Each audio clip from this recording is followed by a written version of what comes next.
Bismillahirrahmanirrahim. Auzubillahi minasyaitonirrajim. Bismillahirrahmanirrahim. Assalamualaikum warahmatullahi wabarakatuh.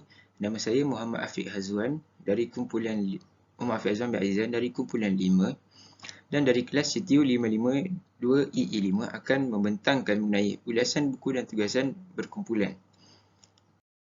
Baiklah, kita akan pergi ke bahagian pertama iaitu ulasan buku, dan buku yang saya pilih adalah 13 kaum yang dibinasakan yang ditulis oleh Dr. Sarul Azmi Siddiq. Baik, yang pertama adalah pengenalan mengenai buku.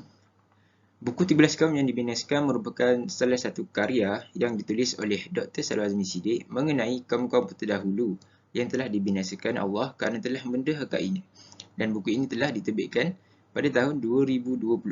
Dalam karya ini juga, penulis telah menerangkan mengenai kaum-kaum yang dibinasakan dengan menggunakan cara penulis yang tersendiri dan dibahagikan kepada beberapa bahagian untuk menerangkan mengenai kisah kebinasaan itu supaya lebih mudah untuk difahami. Jadi, seterusnya adalah tujuan buku ini dihasilkan adalah untuk memperingatkan masyarakat kini tentang kaum-kaum terdahulu yang dibinasakan kerana telah mendahakai Tuhan. Dan penulis juga telah menyertakan konsep, jadual dan info tambahan yang ringkas tetapi padat agar pebaca lebih mudah untuk menghayati cerita yang disampaikan, dan penulis juga telah menyatakan hasrat agar karya ini dapat memberi manfaat khususnya kepada pembaca Muslim untuk dijadikan rujukan mengenai kisah-kisah kaum yang telah dibinasakan. Baiklah, seterusnya kita beralih pada isi kandungan buku. Dan isu yang dibawa oleh penulis, yang pertama sekali, penulis menceritakan tentang apa kaum-kaum yang dibinasakan pada zaman dahulu.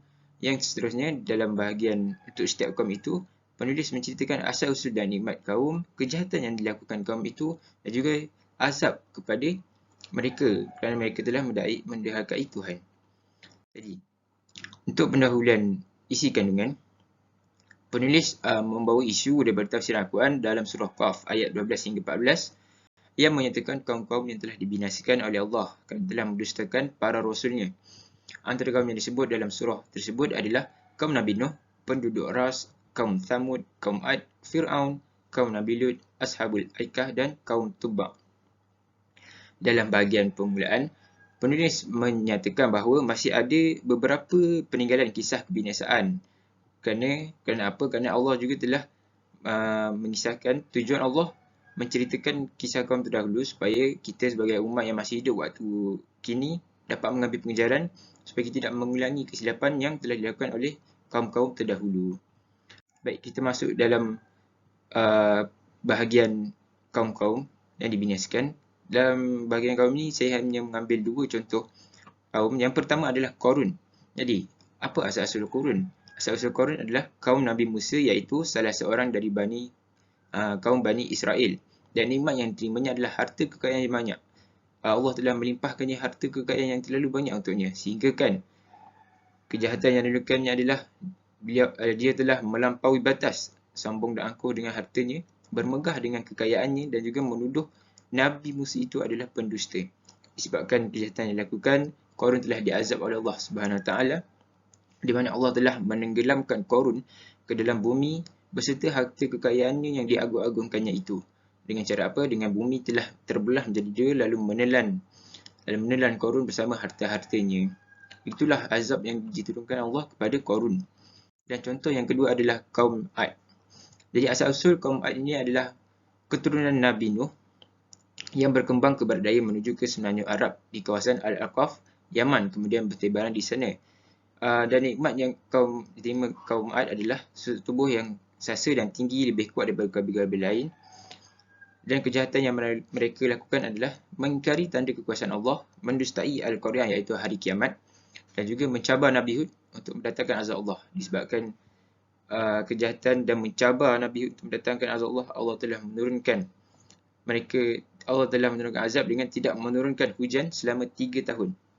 Disebabkan tidak turun hujan selama 3 tahun, mereka telah berdoa kepada Tuhan supaya diturunkan hujan. Allah mengabulkan doa mereka dengan menghantar awan yang disangkakan nikmat, akan tetapi awan itu adalah azab kepada mereka, di mana awan itu telah menurunkan rih angin yang sarsar, yakni sangat sejuk, dan atiyah yang sangat kuat dan kencang sehingga menghancurkan semua kaum Ad. Itulah azab yang diterima oleh kaum Ad. Selanjutnya kritikan kritikan yang ingin pengkaji kritik adalah mengenai gaya persembahan. Kerana apa? Kerana warna dan juga bentuk yang disediakan oleh penulis tentang info tambahan adalah kurang menarik kerana warna yang kelam dan bentuk yang tidak menarik. Hal ini akan membuatkan pembaca kurang menarik untuk membaca buku tersebut. Kenapa? Kerana perkara penting untuk kebolehbacaan suatu buku adalah kemudahan untuk membaca suatu teks tulisan, keseronokan baca kerana nilai tarikan yang terdapat dalam kandungan dan juga kemudahan membaca kerana gaya penulisan yang mudah difahami. Jadi, penulis perlulah menggunakan warna yang terang dan juga bentuk yang menarik supaya nilai tarikan dapat terselah di dalam buku tersebut. Dan yang seterusnya adalah maklumat tambahan adalah mengenai punca kemarahan Abrah hingga ingin meruntuhkan Kaabah. Yang ditulis penulis adalah Abrah tidak berjaya mengalih perhatian orang Arab kepada Quraisy, yakni gereja yang diciptanya. Dan maklumat tambahan yang pengkaji yang saya perolehi daripada Ibn Hisham bahawa seorang pemuda Arab dari kabilah Bani Fakim telah secara senyap masuk ke dalam Quraisy tersebut dan telah membuang air besar di dalam Quraisy. Bukan itu saja, malah utusan Abraha ke Bani Kinanah untuk mengajak mereka menzarahi Quraisy juga dibunuh. Disebabkan itu, Abraha telah marah dan ingin meruntuhkan Kaabah. Dan maklumat baru yang pengkaji peroleh daripada buku ini adalah mengenai ababil. Seperti mana yang kita semua tahu, burung ababil disangkakan hanyalah nama seekor burung, akan tetapi ababil itu bukanlah nama seekor burung, tetapi ababil adalah cara atau keadaan Allah menghantar burung tersebut, di mana dengan cara berkumpulan dan berbondong-bondong. Maksudnya burung ababil adalah burung yang datang secara berkumpulan dan berbondong-bondong. Itulah maklumat baru yang saya peroleh daripada buku ini.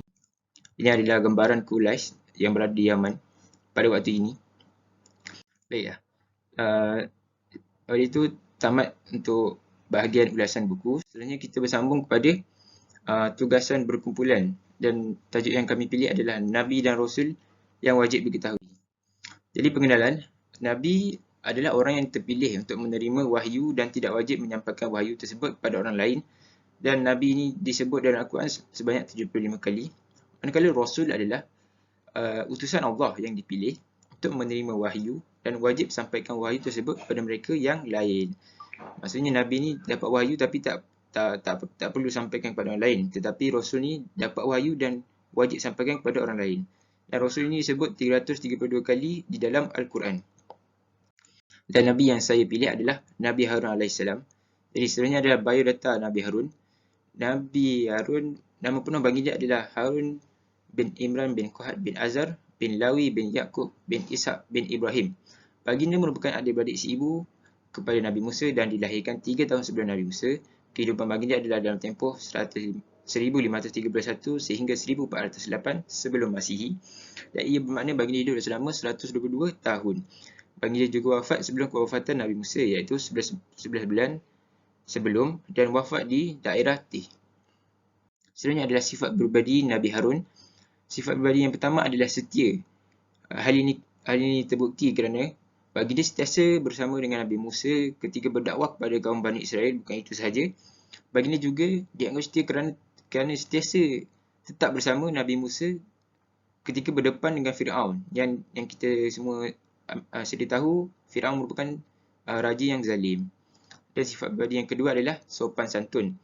Perilaku baginda amat disenangi oleh orang sekeliling disebabkan tutur kata yang fasih dan lembut apabila bercakap. Hal ini menyebabkan orang sekeliling Nabi Harun mudah untuk menyenangi Nabi Harun.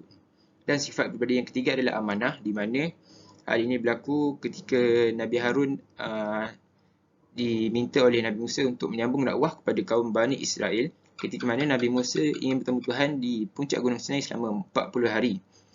Jadi di situ Nabi Harun telah memegang amanahnya dan menjalankan tugas dakwah kepada Bani Israel sehinggalah Nabi Musa pulang daripada bertemu Tuhan.